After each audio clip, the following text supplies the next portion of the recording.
One night, as I lay asleep in my room, I was jolted awake by the sound of the door creaking open. It wasn't the usual sound of my partner coming in after a late night at work, so I instantly became alert. At first, I thought it was a dream or some sort of trick my mind was playing on me. But then I heard footsteps, soft, cautious, and unmistakably familiar. My heart skipped a beat when I realized it was my son. I hadn't expected him to be up at that hour, especially with the way things had been between us lately. He had been distant, caught up in his own life, and we hadn't spent much time together. I tried to pretend I was still asleep, thinking that maybe he just wanted to check on me or was simply looking for something, but when I felt his presence lingering by my bedside, I could feel a deep, unsettling tension in the air. Then, to my shock, he whispered, "Mom, you need to know the truth." Confused, I opened my eyes and stared up at him in disbelief.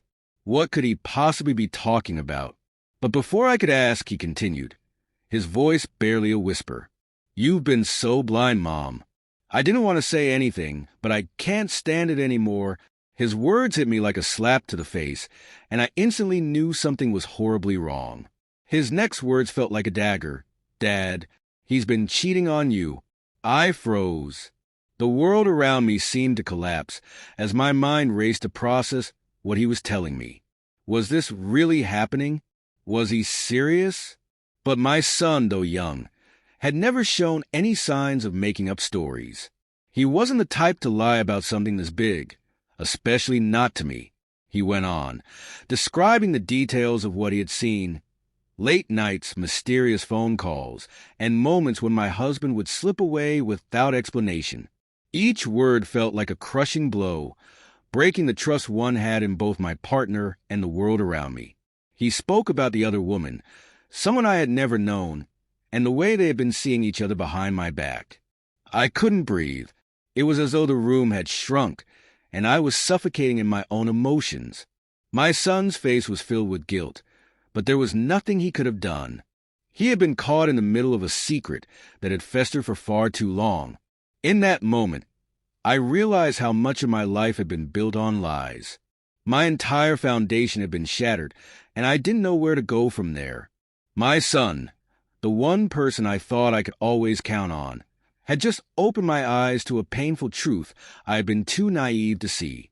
As he left the room, I couldn't stop the tears from flowing. I wanted to scream, to confront my husband, but instead, I was left in the quiet, grappling with the betrayal that had suddenly become my reality. The silence in the room was deafening as I lay there, trying to process the words my son had just dropped like a bombshell. My heart felt as though it had been ripped out of my chest and stomped on. I wanted to run after him, to pull him back and ask him more questions, but my legs felt weak and my mind was in a haze. I had always trusted my husband, believed in our marriage, and now that trust seemed like it had been a lie all along. I lay there for what felt like hours, staring at the ceiling, replaying my son's words over and over in my mind. The weight of the betrayal was suffocating. How could I have missed it? How could I have been so blind? For so long, I had been caught up in my own life, my work, my responsibilities, the daily grind, and I hadn't noticed the cracks forming in my marriage. I didn't want to confront him immediately. I didn't want to make rash decisions while my emotions were running wild. But the thought of going back to sleep and pretending nothing had happened was impossible. My mind was in turmoil, and I needed answers. I needed to know if my son's words were the truth, or if this was some sort of mistake. The next morning, I woke up early, before anyone else in the house. I tried to gather my thoughts, but the anger and hurt were overwhelming. When my husband finally came downstairs, he seemed completely unaware of the storm that was brewing in my mind. He kissed me on the cheek, as if everything was normal, but I could barely look at him. I forced myself to act calm, to pretend that nothing had changed, but inside I was screaming. How could I have been living a lie all this time? How long had this affair been going on? And why hadn't I seen the signs? The conversation with my son weighed heavily on me, but I couldn't bring myself to confront my husband just yet. I needed to be sure. I needed to know if the truth was really what I feared, or if I was just overreacting. But every fiber of my being told me that what my son had said was true. There was no way he could have made all of that up. I spent the entire day in a state of emotional paralysis. I couldn't focus on anything. Every time I tried to concentrate on a task, my thoughts drifted back to the conversation with my son. The truth was out there, and now it felt like I was walking around in a fog, unsure of what to do next. That night, when my husband came home late, as usual, I couldn't hold it in anymore. My son's words echoed in my head, and I found myself standing in front of him, trembling with a mix of anger, pain, and fear. "Are you seeing someone else?" I asked, my voice trembling. His expression faltered, just for a second, but it was enough to send a chill down my spine. He didn't immediately deny it, and that was all the confirmation I needed.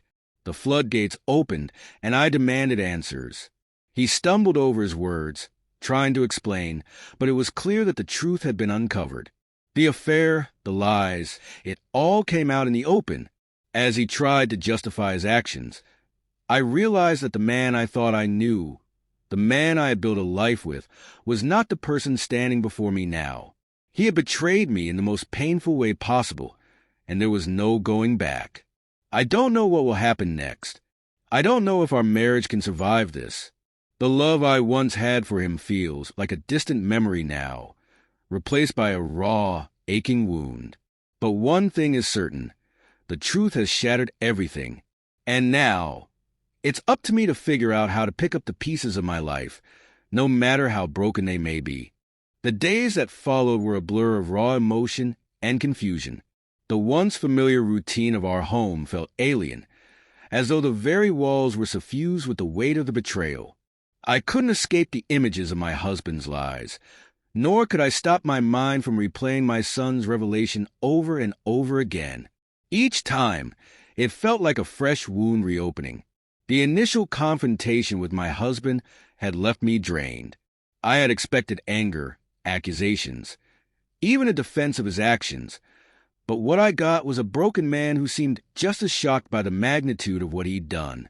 He apologized over and over again, but his words felt empty, hollow. What did his apologies mean after everything that had happened? Could words truly fix the wreckage he had caused? I couldn't bring myself to trust him anymore. Even though I had once believed in us, in the strength of our marriage, that belief felt like a cruel joke. He had shattered it with his actions. And now I was left to pick up the pieces, but I didn't even know where to begin.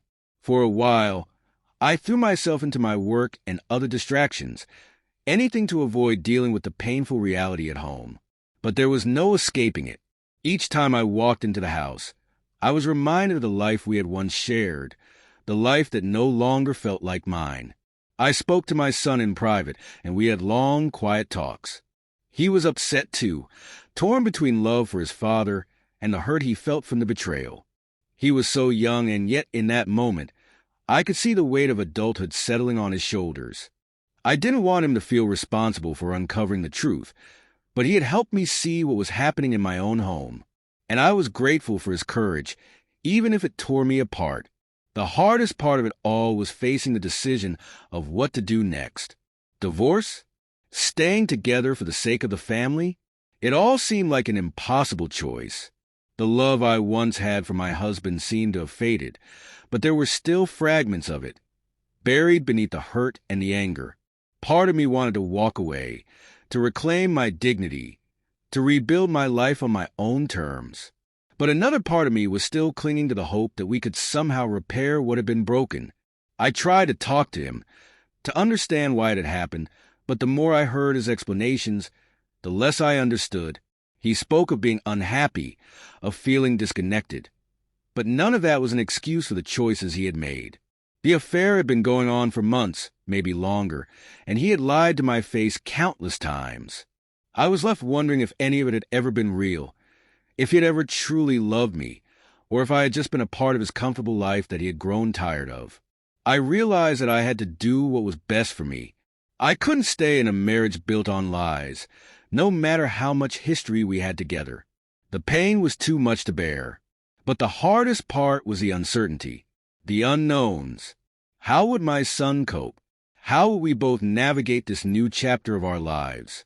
In the end, I knew I couldn't make the decision alone. I needed time, space, and guidance. I spoke to a therapist, someone who could help me work through the overwhelming emotions. It wasn't an easy journey, but little by little, I began to find a path forward, even if I didn't know where it would lead. My husband, for his part, seemed desperate to salvage what was left. He begged for forgiveness, for a second chance.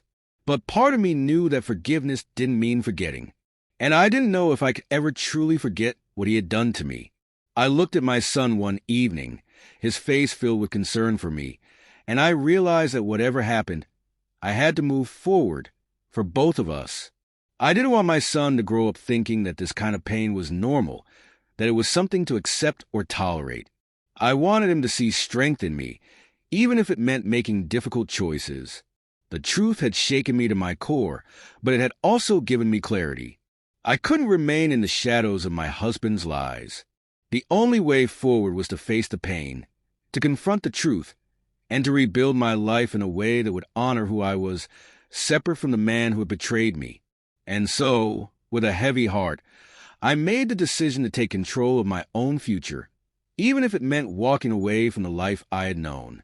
The journey ahead was uncertain, but for the first time in a long while, I felt like I was moving towards something that would be mine alone. The days after my decision were a whirlwind of emotions, each one more intense than the last.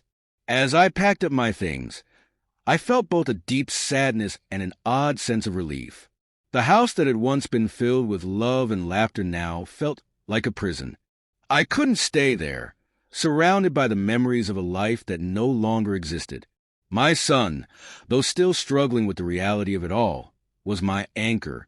He had always been the light in my life, and I realized that it was for him that I had to move forward. I couldn't allow him to grow up believing that staying in a toxic situation was the answer. I had to show him that he deserved more, that we both deserved more. As I packed our belongings, there were moments when the weight of what I was doing hit me with full force. The house we had once built together was crumbling, and I was the one who had to pick up the pieces. I thought about the years we had spent together, the promises, the dreams, all the things we had built. But those things were now just memories, fading and irrelevant in the face of the truth. The hardest part was telling my husband, that I was leaving. I had never expected this to be the end of us, and the conversation was more painful than I could have imagined. He was heartbroken, pleading for another chance, but deep down, I knew there was nothing left to save. His words, no matter how desperate, couldn't undo the betrayal. The foundation of our marriage had been shattered, and there was no going back. We agreed to take some time apart. I needed space to breathe, to heal, and to figure out what was next. The emotions were raw, and I was torn between wanting to hurt him the way he had hurt me, and needing to protect my son from the chaos that was unfolding. In the end, I chose to focus on what was best for us, and that meant stepping away from the toxic relationship that had once been the cornerstone of my life. As we settled into a new place, the quiet was both a comfort and a reminder of everything we had lost. But there was also a sense of freedom. No more lies. No more wondering if he was hiding something. No more sleepless nights filled with doubt. We were free to rebuild, to find a new path, even if that path was uncertain. I started to rediscover parts of myself that had been lost in the years of my marriage. I found comfort in small moments, reading a book without distraction, going for walks, spending time with friends who reminded me of who I was before I became consumed by the roles of wife and mother. For the first time in a long time, I felt like I was reclaiming my own identity. My son and I became closer than ever. Though the pain was still there, we found solace in each other's company. We talked about what had happened, and he expressed his own feelings of anger and confusion. But we also spoke about healing, about moving forward, and about creating a new life that was ours, free from the shadows of the past. I knew that healing would take time. I wasn't naive enough to believe continue next episode coming soon.